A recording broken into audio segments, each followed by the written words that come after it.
नमस्कार सर्वांना, ओमकार भोसले यूट्यूब चॅनलमध्ये आपल्या सर्वांचे सहर्ष स्वागत करत आहोत. आज आपण पाहणार आहोत अध्याय 4, विमर्शन व कुमुदुती चंद्रसेन व श्रीकर. श्री गणेशाय नमः. हे शंभू महादेवा, तू पार्वतीच्या मनोरूपी सरोवरातील राजहंस आहेस. तू सर्व गोष्टींचा करता आहेस. जगात सर्वत्र तुझाच निवास आहे. भक्तांचे मनोगत जाणून तू त्यांच्यासाठी ते जेथे असतील तेथे प्रकट होतोस. याविषयीची कथा एक सुतानी शौनिकांना सांगितली. सूत सांगतात, फार वर्षापूर्वी फिरत देशात विमर्शन नावांचा महापराक्रमी राजा राज्य करत होता. तो निर्दयी असून अधर्माने वागायचा, मात्र त्याची शिवभक्ती अपार होती. एके दिवशी त्यांच्या पट्टराणी कुमुद्युतीने त्यांस विचारले, शिवभक्तीत अत्यंत तत्पर अशा तुमच्याकडून कितीतरी दोष सतत घडत असतात, हे कसे? तेव्हा राजाने तिला त्याचा पूर्व इतिहास सांगितला. मागील जन्मात तो पंपा नगरीत एका कुत्रा होता. एकदा महाशिवरात्रीच्या दिवशी काहीतरी खायला मिळेल ह्या आशेने तो शिवमंदिरासमोर उभा राहिला, पण द्वारपालाने त्याला काठीने मारले. मार चुकवण्यासाठी तो पळू लागला. त्यामुळे नकळत शिवमंदिराला प्रदक्षिणा गेली. थोड्या वेळाने तो परत मंदिरासमोर आला. द्वारपालाने रागाने त्यास बाण मारला.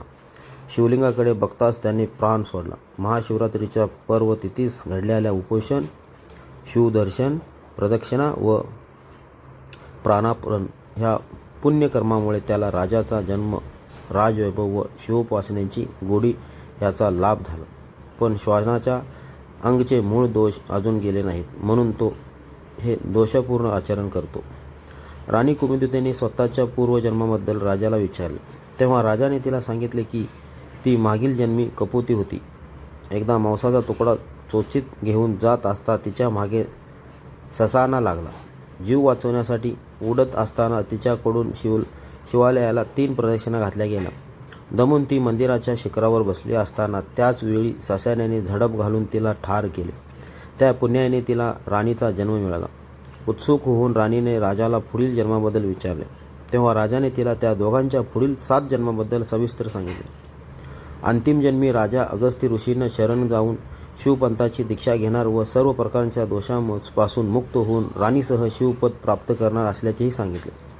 सूत म्हणाले, भगवान शंकर अल्पसेवेने संतुष्ट होणारे आहेत. निज कृपेने जीवांचे कल्याण करणारे आहेत. विमर्शन राजाने पत्नीला सांगितल्याप्रमाणे जन्म घेतले आणि शेवटी शिवभक्तीने सर्वार्थाने पवित्र होऊन तो पत्नीसह कैलासास गेला. असा आहे शिवभजनांचा महिमा. सूतमुनींनी पुढे शिवभक्तीची थोरवी सांगणारी चंद्रसेन राजाची कथा सांगितली.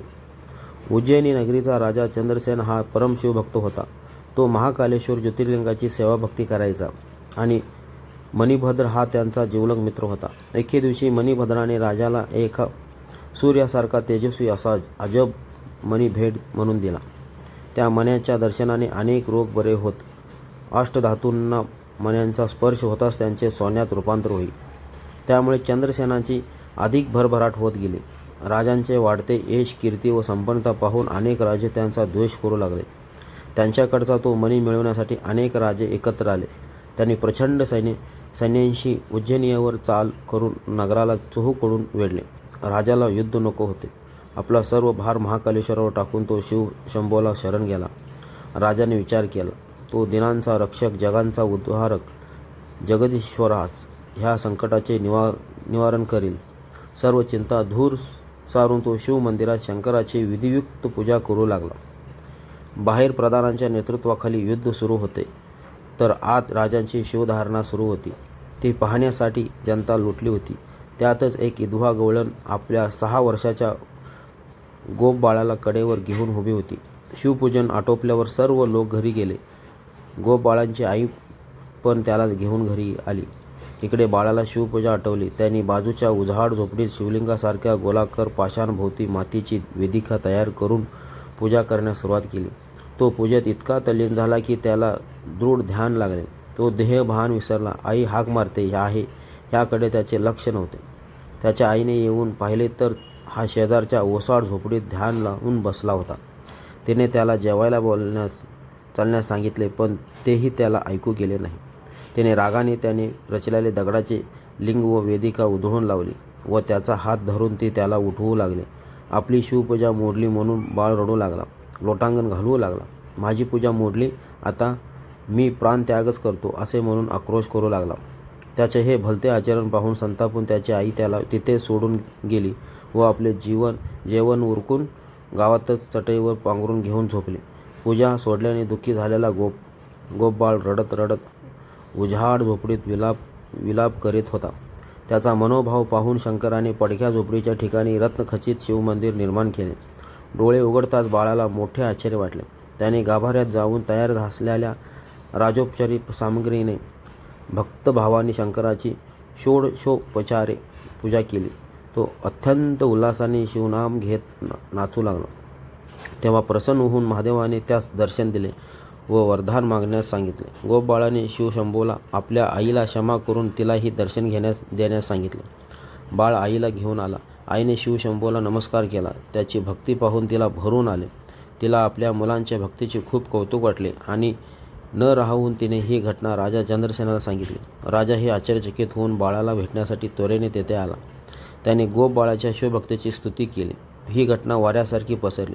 बाहेर वेढा घालून बसलेल्या शत्रू राजांनाही समजले. त्यांचे मत परिवर्तन होऊ लागले. त्यांनी युद्ध थांबवून चंद्रसेनाला निरोप पाठवला. हे नृपश्रेष्ठा, तू आणि तुझे सर्व प्रजानन धन्य आहात. तुमची भक्ती खूप थोर आहे.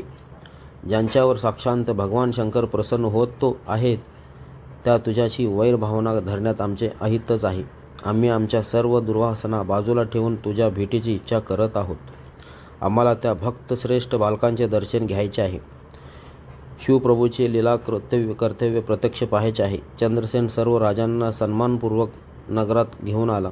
राजांनी लहानग्या गोपाळबाळांचे खूप कौतुक केले. ते म्हणाले, शंकर प्रसन्न झाला की काही घडू शकते. गवताच्या झोपडीचे सुवर्ण सदन झालेले आम्ही प्रत्यक्षात पाहत आहोत. शिवकृपेने सर्व प्रकारच्या सिद्धी घरी दासी होऊन राहतील व न मागता इच्छित मनोकामना पुरवतील. अशा प्रकारे गोपाळबाळाचे कौतुक होत असताना तेथे रामभक्त हनुमान प्रकट झाला. हनुमंताने त्या गोपाळबाळाला मोठ्या प्रेमाने आपल्या हृदयाशी धरले. त्याने बाळावर कृपादृष्टी करून त्याला नमः शिवाय ह्या शिवपंचाक्षरी मंत्राचा उपदेश करून अनुग्रहित केले. प्रदोष व सोमवार व्रत कसे करावे याची माहिती दिली. हनुमंताच्या प्रसादाने त्या मुलाला 14 विद्या व 64 कला प्राप्त झाल्या. त्याने बाळाचे नाव श्रीकर असे ठेवले. हनुमंताने श्रीकराला त्याच्या 8व्या पिढीत नंद राजाचा जन्म होईल.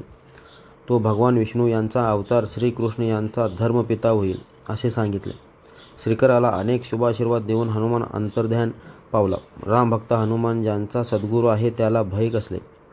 श्रीकर व चंद्रसेन नित्य शिवराधना करू लागले व अंतिम परमगती मिळून ते शिवपदास पोहोचले.